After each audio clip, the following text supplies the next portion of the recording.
সবাইকে আবারও স্বাগতম। 2016 সালের ইন সার্ভিস টিচাররা অনেক পোস্টে, কমেন্টে এবং বিভিন্ন জায়গায় প্রচার করার চেষ্টা করছেন যে 2025 সালে যে নিয়োগের পরীক্ষা হয়েছে শুধুমাত্র তাদের জন্য। তাদের নিয়োগ যদি ক্যান্সেল না হতো তাহলে নাকি আর কোনো এসএসসি হতো না।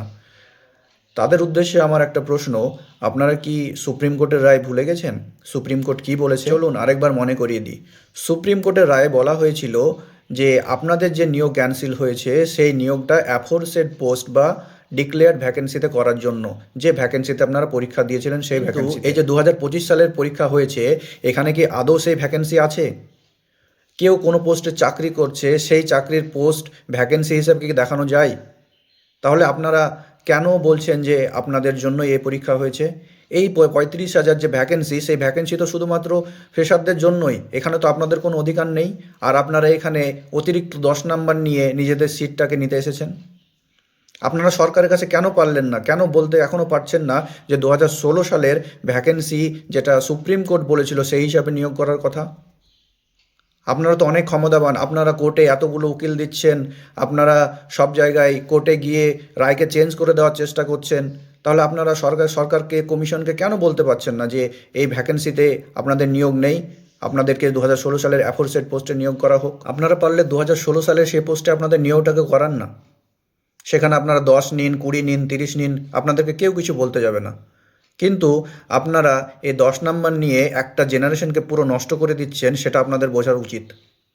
শিক্ষকরা তো সমাজ গড়ার কারিগর। এই যে 10 বছর থেকে কোনো চাকরির পরীক্ষা হচ্ছে না, আপনারা একবার আওয়াজ তুলেছেন? আপনারা এই স্কুলে শিক্ষকতা করছেন, আপনাদের ছাত্রদেরকে কি শেখান আপনারা? তাদেরকে কি এই ঘুগনি শিল্প, চপ শিল্প এগুলোর জন্য আপনারা তৈরি করছেন? আপনাদের ছেলেমেয়েরা যারা আছে তাদেরকে কি আপনারা পরবর্তীকালে ঘুগনি শিল্পে, চপ শিল্পে উৎসাহিত করবেন?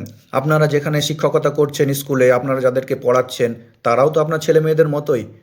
আপনারা কি চান যে তারা এই ভালোভাবে পড়াশোনা করে, বিএড করে, গ্র্যাজুয়েশন করে, এমএড করে এসব পড়াশোনার পর তারা চপ শিল্প করুক, তারা ঘুগনি বিক্রি করুক?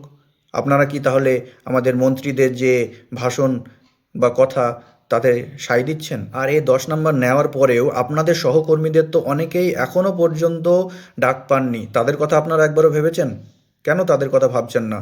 আপনারা একদিকে সেই সব শিক্ষকদের জীবনও নষ্ট করছেন, আপনারা ফ্রেশারদের একটা পুরো জেনারেশনকে আপনারা নষ্ট করে দিচ্ছেন। আবারও মনে করে দিচ্ছি, এই যে ভ্যাকেন্সি 2025 সালে, সেই ভ্যাকেন্সি কিন্তু আপনাদের নয়, আপনাদের ভ্যাকেন্সি এখানেও দেখানো হয়নি। কেন এই কথা বলছি সে যথেষ্ট প্রমাণ আছে, তবুও ছোট্ট একটা কথা বলি। 2016 সালের যেই সাবজেক্টের ভ্যাকেন্সি ছিল 2025-এ এখানে এসে দেখা যাচ্ছে সেই সাবজেক্টের ভ্যাকেন্সি নেই। যদি সেই ভ্যাকেন্সিটা এখানে দেখানো হতো তাহলে অবশ্যই সেই ভ্যাকেন্সিটা এখানে থাকতো। তাই আপনারা আপনাদের দাবি তুলুন, 2016 সালের যে ভ্যাকেন্সি সেই ভ্যাকেন্সিতে আপনাদের নিয়োগ করানো হোক।